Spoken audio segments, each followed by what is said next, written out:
ٹھان لیا اور انگریزوں کے ساتھ دینا شروع کر دیا، یہاں تک کہ ان کی کمزوری انگریزوں کے سامنے رکھ دی اور انگریزوں نے بڑے دردناک انداز سے نواب سراج الدولہ کو شہید کر دیا، اور شہید کرنے کے بعد ان پر لاتیں ماری اور ان کو مسئلہ گیا کہیں ایسا نہ ہو یہ دوبارہ زندہ ہو کر ہم پر حملہ کر دیں۔ میرے محترم دوستوں، وہ نواب سراج الدولہ جو 22 سال کا نوجوان تھا، انہوں نے ہندوستان کے لیے شہادت حاصل کری، ہندوستان کی آزادی میں انہوں نے حصہ لیا، لیکن انگریز کی غلامی کو کبھی پسند نہیں کرا، انگریزوں کی غلامی کو پسند نہیں کرا۔ یہ ہمارے علماء کرام کا اور جانباز مجاہدین ملت کا کردار ہے۔ میرے محترم دوستوں، جب انہوں نے نواب سراج الدولہ کو شہید کر دیا تو انگریز کی نگاہ سیدھے حیدرآباد پہنچتی ہے، وہ حیدرآباد کے علاقے میں آتے ہیں اور حیدرآباد جب اس کی زمین کو قبضہ کرنے کی سوچتے ہیں تو حیدرآباد کے علاقے میں پہنچتے ہیں، وہاں کے علاقے میں ایک اور شخص نوجوان ملتا ہے جو اللہ کے لیے لڑنے والا تھا، جو انگریزوں کی غلامی کو پسند نہیں کرتا تھا، اور اس نوجوان کو ہم بڑے اچھے انداز سے جانتے ہیں جس کا نام حیدر علی ٹیپو سلطان تھا۔ وہ حیدر علی ٹیپو سلطان جو بڑے دردناک انداز میں شہید کر دیے گئے تھے، وہ بھی اللہ کے نیک بندے تھے۔ جناب حضرت ٹیپو سلطان شہید رحمت اللہ علیہ جب انگریز پہنچتے ہیں حیدرآباد کے علاقے میں تو وہاں پر سید ٹیپو سلطان شہید رحمت اللہ علیہ ان سے ملاقات ہوتی ہے، اور انہوں نے بھی انگریزوں کی غلامی کو پسند نہیں کرا، اور وہ بھی اپنی فوج لے کر تقریباً 1 لاکھ کی فوج لے کر وہ انگریز کے مقابلے میں پہنچتے ہیں، اور انگریز سے اور ان کی تلوار کے اوپر یہ ہوتا ہے کہ ان کی تلوار جب ان کے انگریز کے گردنوں پر پڑتی ہے تو انگریز جہنم رسید ہو جاتا ہے، اور انہوں نے بھی اپنی تلوار سے کئی لوگوں کو جہنم رسید کر دیا ہے۔ میرے محترم دوستوں، آگے چلتے ہیں۔ جب سید ٹیپو سلطان شہید رحمت اللہ علیہ بڑے دردناک انداز سے انگریزوں کا مقابلہ کر رہے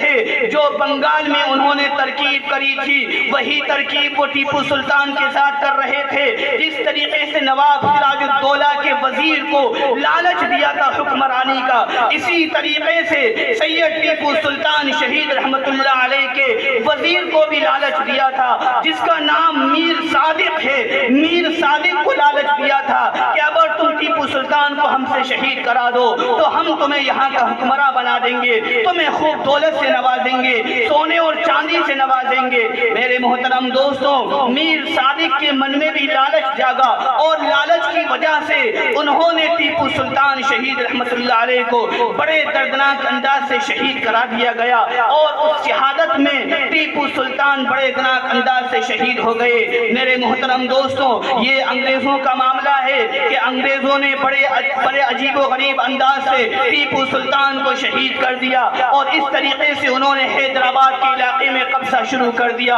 اور پھر انگریزوں کی نگاہ دہلی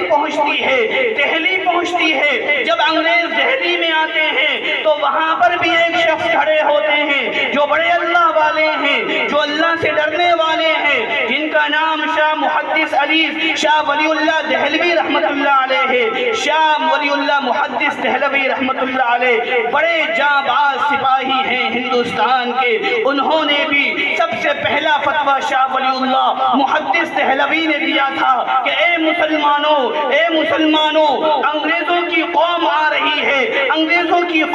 رہی ہے، اب وقت آ گیا ہے اپنے گھروں کو چھوڑ دو، اب وقت آ گیا ہے اپنے علاقے کو چھوڑ دو، اب وقت آ گیا ہے اپنے کاروبار کو چھوڑ دو، اور سارے مسلمان آ جاؤ انگریز کے سامنے مقابلہ کرنے کے لیے۔ اب یہ ہندوستان دارالامن نہیں بلکہ دارالحرب بن گیا ہے، اب سارے مسلمان آ جاؤ اور انگریز کا مقابلہ کرو۔ اس طریقے سے ہمارے علماء کرام نے انگریزوں کے خلاف جہاد کیا ہے، انگریزوں کے خلاف مقابلہ کیا ہے، انگریزوں نے ہندوستان کو برباد کر دیا۔ یاد رکھو، ہم ہندوستان کے وفادار ہیں، جس طریقے سے ہمارے علماء کرام ہندوستان کے وفادار رہے ہیں کہ ہم ہندوستان کی مٹی کے لیے اپنا سر کٹوا سکتے ہیں، اپنی جان دے سکتے ہیں، لیکن ہندوستان کے غداروں کو ہم برداشت نہیں کر سکتے، ہم کسی بھی غدار کو برداشت نہیں کریں گے۔ یہ ملک ہمارا ہے،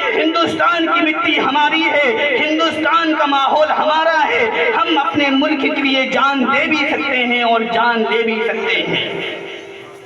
میرے محترم دوستوں، شاہ ولی اللہ محدث دہلوی رحمت اللہ علیہ نے فتویٰ دیا کہ انگریزوں کی غلامی کو پسند نہیں کرنا، بلکہ آؤ انگریز کا مقابلہ کرتے ہیں، ڈٹ کے انگریزوں کو یہاں سے ہندوستان سے بھگاتے ہیں۔ جبکہ ہندوستان کو سونے کی چڑیا کہا جاتا تھا، اور تاج محل جو آگرہ میں موجود ہے وہاں کے دیواروں پر ہیرے اور جواہرات لگے ہوئے تھے۔ لال قلعہ دلی میں موجود ہے، وہاں کے دیواروں پر ہیرے جڑے ہوئے تھے، اور ہندوستان کی زمین سونا اگلا کرتی تھی اور سونا اگلا کرتی تھی۔ اسی لیے انگریزوں نے سوچا کہ ہندوستان کی دیواروں پر انگریزوں نے سوچا کہ ہندوستان کی دیواروں پر ہیرے لگے ہوئے ہیں، موتیاں لگی ہوئی ہیں۔ میرے محترم دوستوں، یہاں کی زمین سونا اگلتی ہے، کیوں نہ اس پہ قبضہ کر لیا جائے؟ لیکن ہمارے اسلاف و اکابر، ہمارے شاہ، ہمارے علماء کرام جتنے بھی گزرے ہیں، سب نے قربانیاں دی ہیں اور انگریز کا مقابلہ کیا ہے۔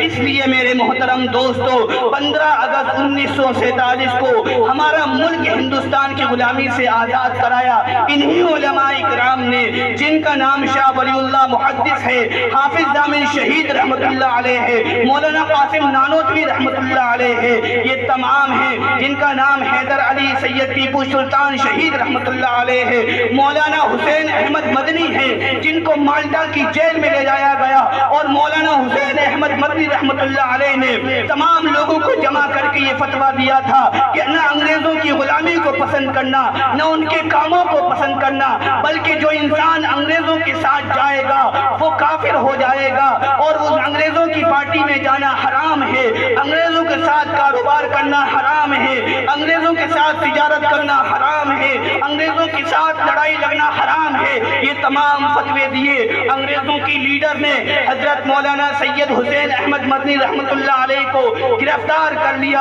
اور یہ کہا کہ تم نے یہ فتویٰ دیا ہے کہ انگریزوں کا ساتھ دینا حرام ہے۔ وہ کہتے ہیں کہ میں تیرے سامنے کھڑا ہو کر، تیرے علاقے میں کھڑا ہو کر یہ کہتا ہوں کہ تیرا ساتھ دینا بھی حرام ہے، تیرے ساتھ کاروبار کرنا بھی حرام ہے، اور تیرے ساتھ لڑائی لڑنا بھی حرام ہے۔ ہم تیرے مقابلے میں لڑتے ہیں، ہم تمہیں یہاں سے ختم کر دیں گے اور ہندوستان کو آزاد کرائیں گے۔ اس طریقے سے بڑے جد و جہد اور محنت و کوشش کے بعد ہمارا ہندوستان 15 اگست 1947 کو انگریزوں کی غلامی سے آزاد ہوا ہے۔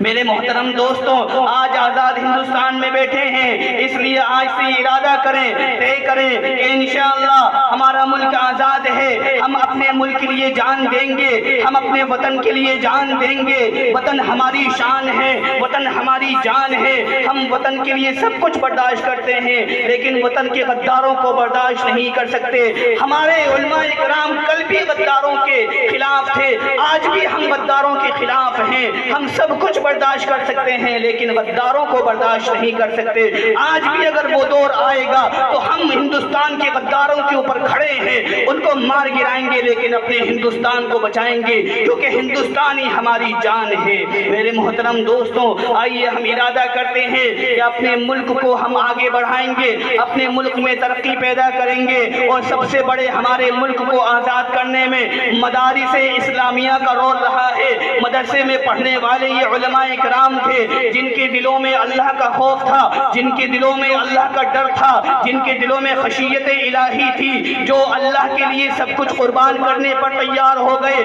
آج ہمارا بھی مدرسہ ہے، ہم بھی مدرسے کے طالب علم ہیں، پڑھانے اور پڑھنے والے ہیں۔ آج ہم بھی یہ ارادہ کریں گے کہ اپنی سنت کے لیے، اپنی شریعت کے لیے، قرآن کے لیے، اللہ کے لیے، رسول کے لیے اور ہندوستان کے لیے ہم اپنی جان دے سکتے ہیں، لیکن یہ غلامی پسند نہیں کریں گے، کیونکہ ہم انگریزوں کے غلام نہیں بلکہ اللہ کے غلام ہیں۔ اللہ ہمارا مالک ہے، ہمارا عقیدہ ہے کہ خالق و مالک ہمارا رب ہے۔ اگر اس ذات کی طرف متوجہ ہو جائیں گے، اللہ ہمیں ہر قدم پر کامیابی عطا فرمائے گا، ہر قدم پر ہمیں ترقی عطا فرمائے گا، ترقی کے دروازے کھول دے گا۔ اس لیے میرے محترم دوست بزرگوں، آئیے اکٹھا ہو کر ہم اللہ کے سامنے حاضر ہوتے ہیں اور یہ ارادہ کرتے ہیں کہ چاہے کچھ بھی ہو جائے جان دے دیں گے، لیکن اللہ کا حکم نہیں توڑیں گے، اللہ کو راضی کرنے کی کوشش کریں گے، اور ہمارے آقا مدنی جناب محمد الرسول اللہ صلی اللہ علیہ وسلم یہ بڑے اعلیٰ درجے کے نبی ہیں، امام الانبیاء ہیں، فخر رسول ہیں، تاجدان مدینہ ہیں، یاسین و یاسین ہیں، مزمل ہیں، مدثر ہیں۔ میرے محترم دوستوں، ہم آئیے آقا مدنی کی رسالت میں آتے ہیں اور کہتے ہیں کہ ہم نبی کی سنتوں پر عمل کریں گے، ہم نبی کے طریقے پر عمل کریں گے، ہم نبی کے حکم کو پورا کریں گے، یہی ہمارا ایمان اور عقیدہ ہے۔ اس لیے میں اپنی بات کو ختم کرتا ہوں اور تین چیز کا ارادہ کرتے ہیں کہ ہم اپنے مدرسے کو آگے بڑھائیں گے تاکہ یہاں سے پڑھ کے وفادار لوگ پیدا ہو سکیں اور ہم اللہ کی ہمیشہ عبادت کریں گے، اللہ کی ذات کے علاوہ کسی کو شریک نہیں کریں گے۔ اور تیسری بات یہ ہے کہ رسول اللہ صلی اللہ علیہ وسلم کی ہر سنت پر عمل کریں گے اور ہم اپنے رسول کے طریقے پر عمل کریں گے، اپنے رسول کے طریقے سے سینے سے لگائیں گے، یہی ہمارا اسلام ہے۔ اللہ ہم سب کو جزائے خیر عطا فرمائے، یہاں بیٹھنے کو قبول فرمائے، بات چیت سننے کو قبول فرمائے، اللہ ہم سب کی مغفرت فرمائے۔ وآخر دعوانا الحمدللہ رب العالمین۔ اب ہم سب لوگ دعا کرتے ہیں۔ اللهم صل على محمد وعلى آل محمد كما صليت على إبراهيم وعلى آل إبراهيم إنك حميد مجيد۔ اللهم بارك